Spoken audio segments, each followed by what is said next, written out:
भुवनेश्वर राज्यस्तरीय स्वायत्त शासन दिवस अवसर में मुख्यमंत्री मोहन माझी कौन अभिभाषण रखुंट सीधासख नहीं जाऊँ आज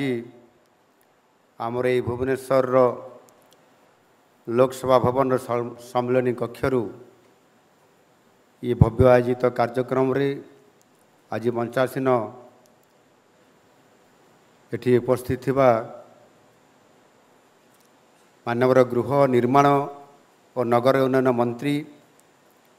डाक्टर कृष्णचंद्र महापात्र महोदय, मान्यवर उपस्थित समवाय हस्ततंत्र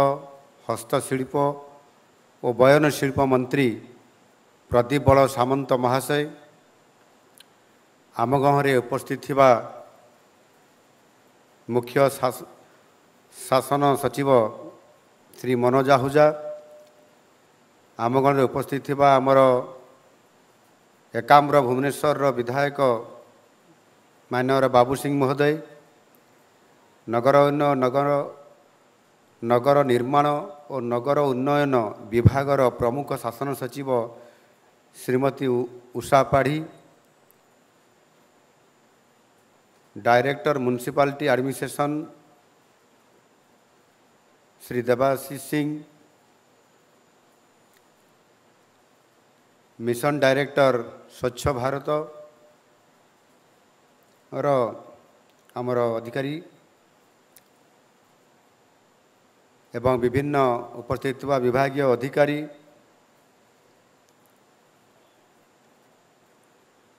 आज नूतन भावे ओडिशा म्युनिसिपल एडमिनिस्ट्रेटिव सर्विस रे योगदान करुवा समस्त अधिकारी वृंद, 30 जिल्लारू सामिल होइतिबा वीडियो कॉन्फ्रेंसिंग माध्यम रे समस्त उपस्थित जिलापाल समते समस्त अधिकारी वृंद एवं समस्त भाई भौणी माने आज ये कार्यक्रम रे एठी उपस्थित थिबा समस्त भाई और भौणी माने एवं सांबादिक बंधु माने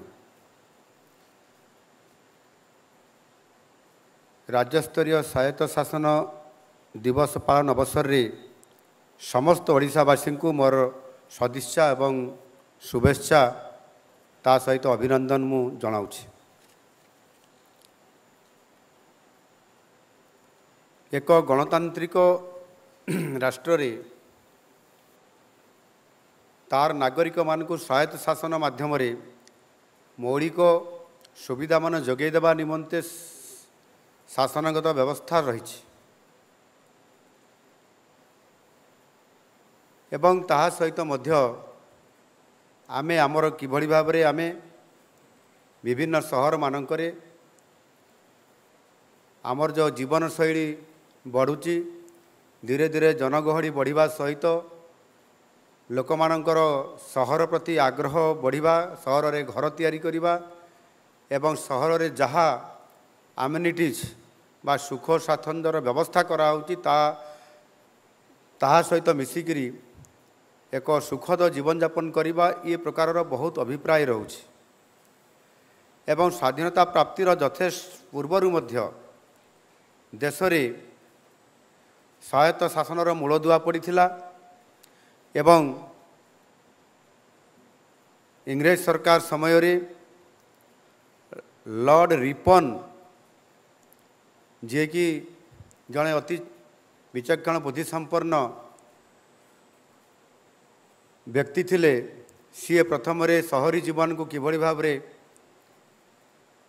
प्राधान्यता दियाजिबो एवं जीवन शैली को उन्नत मानर कराजिबो, लोक मानकु समानकर गोटे सहर रे जहाँ मौलिक आवश्यकता अछि ताकु पूरण कराजिबो, चित्त विनोदन केन्द्र ठारू आरंभ करी विभिन्न प्रकार सुविधा ये प्रकार चिंता व्यक्त करथिले एवं परवर्ती पर्याय रे मध्य महात्मा गांधी जींकर परिकल्पना रे जेभଳି भाबरे एक रामराज्य थिला एवं तांकरी रामराज्य रे मध्य लोकल सेल्फ गवर्नेंस यार स्वतंत्रता मध्य दिया जाइथिला। आज समग्र विश्व रे ଅର୍ଥନୈତିକ ବୈଷୟିକ କ୍ଷେତ୍ରରେ ଯେତେବେଳେ ଅଭିବୃଦ୍ଧି ଘଟୁଛି ଆଉ ସେଥିପାଇଁ ଦିନକୁ ଦିନ ସହରୀକରଣ ମଧ୍ୟ ବୃଦ୍ଧି ପାଉଛି, ଯାହାଦ୍ୱାରା ଗ୍ରାମାଞ୍ଚଳରୁ ଅନେକ ଲୋକ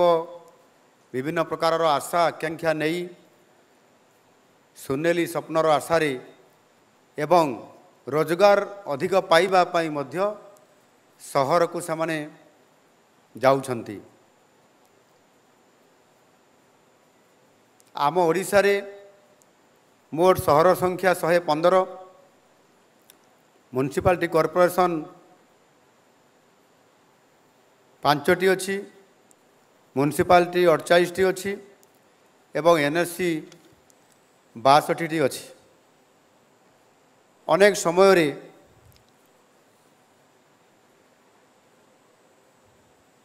जो माने सहर को आसुचंती ग्रामांचल एवं जो माने मूल बासिंदा मध्य सहरांचल एमानंकर संख्या वृद्धि पाइबा फल से माने जेभली भाव में सहर रे जो सुविधा पाइबा कथा पक्का रास्ता से भली भाव में उच्चकोटीर ड्रेनेज व्यवस्था एवं ता सहित मध्य सहर रे जो विभिन्न प्रकार जो सुख स्वाच्छंद आमेनिटीज यह जो आवश्यकता होची ताहा से माने वास्तव में पाई न थांती। एवं से आम जदि देखा ताहले केवल गोटे छोटिया सहर कथा मु कहबी नाही, बड़ बड़ सहर जो भुवनेश्वर, कटक, राउरकेला, सम्बलपुर, ब्रह्मपुर, जयपुर, बालेश्वर, पुरी एमती अनेक बड़ बड़ सहर अच्छे। से सहर मानकर भी जदि आम देखा जे सहर रे जेभली जनसंख्या वृद्धि घटुची एवं सेतिरे स्वायत्त शासनर व्यवस्था भितरे आमे सेमानकु केते सुख स्वाच्छंद बा अम्युनिटीज तांको पाखकु पहुँचाई पारुछंती। आम भुवनेश्वर जदि कथा कहबा ताले राजधानी भुवनेश्वर ये स्वाधीनता प्राप्ति हेबार गोटे वर्ष परे अर्थात 1948 मसीह ये सहर प्रतिष्ठा होइथिला मात्र 10,000 लोकंकु नेकी एवं छोटिया गोटे सहर थिला। आज दिन में गोटे पंचायत 10,000 रु अधिक लोक रहउछंती।